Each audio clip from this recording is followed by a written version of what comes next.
First of all, thank you very much to the Beijing Municipal Culture and Tourism Bureau for the opportunity to speak to you today. I'm Steve Saxon, I'm a partner with McKinsey, and I'm based in our China office.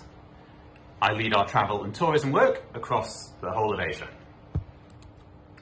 Today, I'm going to share with you some insights drawing on our customer research around the consumer confidence globally and also in China around travel, and then draw some implications of that for Beijing. First, as we get into this, we should remember while today we're talking about opening and we're talking about travel and the resumption of normal life, we should remember that first of all, COVID-19 is primarily a humanitarian crisis. Thousands of health professionals around the world are battling the virus and putting their own lives at risk. And our priorities as a firm, first of all, are in tackling the virus, saving lives, and saving people's livelihoods.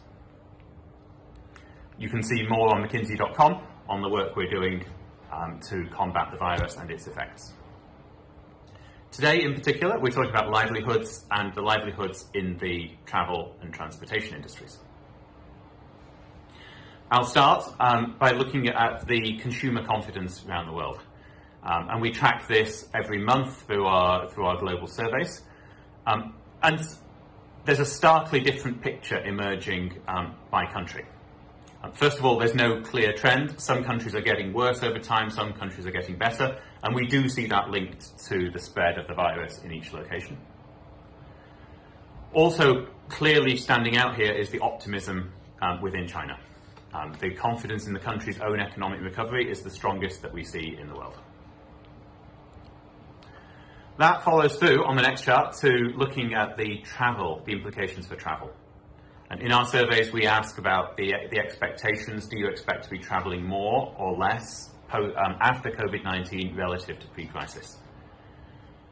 Again, China is starkly different to others here. We're seeing still there's an expected decrease in travel, but that decrease is much smaller than in many other countries. And that's going to have implications for how tourism returns. In most cases, we see that international travel, well, for China especially, international travel is expected down further than domestic. However, there is some positive news here, which is looking at other countries. We actually see the expected decline in domestic travel higher than international travel. And so international travel, there is still latent demand, and people are still wanting to travel. Currently, I think as we all know, that international travel is very difficult to China itself.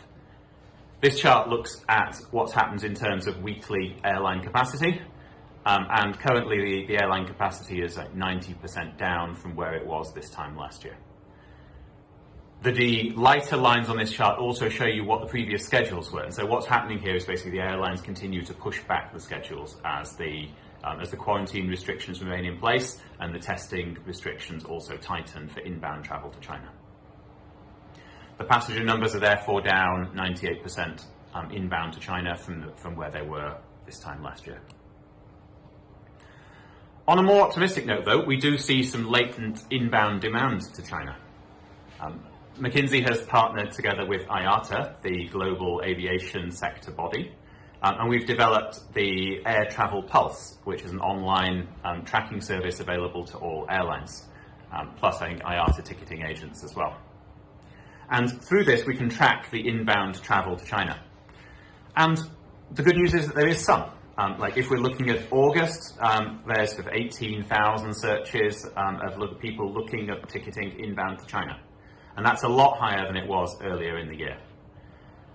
So we are seeing consumers, travelers, tourists still kind of looking out there, looking, searching. Even if they're unable to travel at the moment, there is still interest in travel.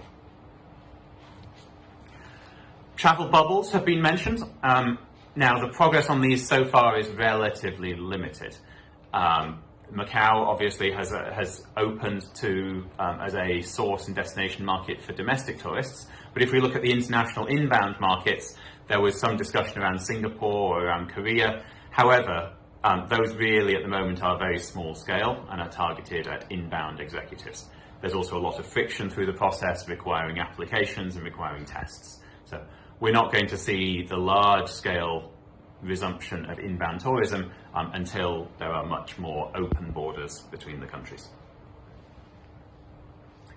The opportunity, therefore, for Beijing, at least in the short term, is going to be significantly domestic. And through our surveys, we actually take the temperature of how confident consumers are in China with different types of travel. On chart 9, what this shows is the progression of consumer confidence over time. Initially looking in our May survey, then our June survey, and then looking now in our September survey. And you can see that all confidence in all types of travel have increased. And at least the domestic travel, so local, short-haul, long-haul trips within China, the confidence is close to back to normal. It's still not, people still aren't scoring it a 5, that it's totally back to normal, but they're indicating that they are confident and comfortable in making domestic trips. That includes leisure trips, it includes business trips. As expected, the confidence in outbound trips is still low, however, has shown some improvement.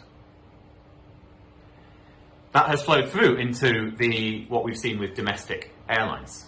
This chart shows what's happened in terms of the capacity and the passenger numbers. And as of today, the capacity in terms of number of seats is pretty much back to where it was this time last year. There's been the airlines have gradually added back capacity, slightly ahead of demand, so number of passengers as of last month at least was still slightly lower. However, we're seeing a full recovery at the moment in domestic travel. That includes leisure travel and it includes business travel as well. This could be good news for China. What this chart looks at is the relative benefit to the country if all of the tourism spending which used to be outside the country is actually redirected and is spent inside the country. China was a very large outbound tourism market. And Chinese consumers, as you can see, spent $238 billion US more outside China than international tourists spent inside China. Given that the international travel is difficult, if not impossible, for many Chinese travelers at the moment, some of that spend is being redirected locally. And we're actually seeing some very positive results, especially from some of the higher end hotels and resorts, seeing some high booking levels and highest ever average daily rates as these the affluent tourists who were leaving China are redirecting that into China. This is clearly a big opportunity for all domestic tourism within China, is capturing that latent spend from the local domestic market. Looking at Beijing in particular, obviously there was a recent COVID outbreak, and we can see what happened in terms of traffic and passenger numbers over that time. That outbreak, of course, was well controlled, and we've seen travel pretty much pick back up as of August to the levels it was before the crisis. So it shows that there is consumer confidence in Beijing. However, if we look at where consumers are traveling at the moment, the blue numbers here look at the top 10 destinations in 2020 based off Ctrips data. And you'll see they are all significantly west. They are in inland destinations. Consumers are looking for open space. They're looking for interesting outdoor nature and leisure activities. And so we've actually seen a bit of a shift from the 2019 top cities towards the 2020 top cities. Beijing's opportunity would be to get itself onto this list. At the moment, it is not in the top 10 destinations over this summer. So thank you very much. To close, there's a real opportunity here. We're excited about the opportunity for Beijing tourism, initially from the domestic tourists. There's a lot of international spend which could now be redirected locally and captured by Beijing tourism hotels and also tourism providers. International will be an opportunity. There is a latent demand of people wanting to travel to China. Now, it's going to require the travel restrictions to be lifted and the quarantine restrictions to be lifted. That's clearly several months away at the moment, but we do still see an interest and a latent demand in travel to China from internationally. We therefore encourage all Beijing tourism providers to be thinking about what they can do to re-energize the value proposition for the domestic tourist. Travel is not just about leisure tourism. We think Beijing can lead the domestic business recovery as well. Business travel has returned pretty much to normal, and we start to see, for example, luxury hotels having high occupancy rates similar to what they were seeing pre-crisis. The international business recovery will take longer. McKinsey's done some research which is available online. We think that while most business travel will come back, there's maybe 20% of it which has structurally changed through the use of Zoom, through the use of online meetings. However, still, most business travel will come back, and Beijing will remain one of the top cities in China for inbound business travel. Finally, there are some aspirations and desires of consumers which we do think have changed. One of those is, as I mentioned, there is a structural shift in business travel, but also because consumers are showing some movement away from the kind of large bus tours forced around a particular set of sites into smaller, more tailored trips. We're seeing a greater preference for leisure and outdoor destinations, and we think some of these aspirations will stick beyond COVID-19. Thank you very much again for the opportunity to talk to you. I wish you all the best with the rest of the conference. Thank you.